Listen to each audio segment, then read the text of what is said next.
Have you felt it? That tearing up feeling inside of you when something outside of you is terribly wrong.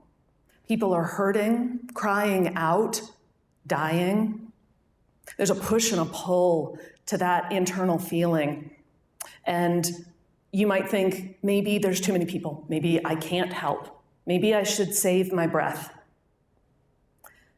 What pushes past that to action? In 2020, we all felt pushed. We had pushing from the lockdowns. We had pushing from the empty shelves, from sick people unable to breathe. And then on top of that, George Floyd, pleading, gasping for breath on the ground, being told as he suffocated to stop yelling. And that pushed a lot of people that had been saving their breath into action.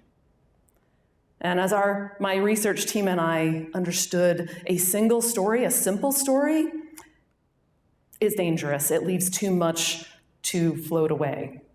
So we interviewed many of those first-time protesters that went out on the streets, and we listened carefully to the personal details, the poetic details, the details that were intense and vivid.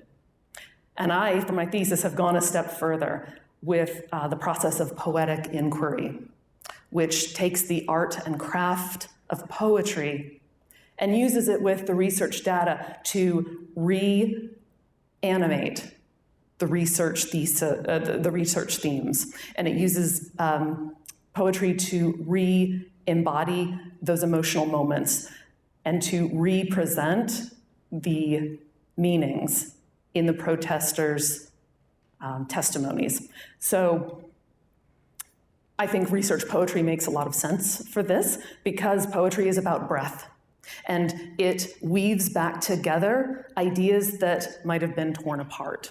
It's my hope that by weaving together poetry and research in this way, that future readers and researchers will come to know the push and pull of this historic moment, that they will be grounded with compassion to know, in the words of one of my protest participants, I have bad asthma.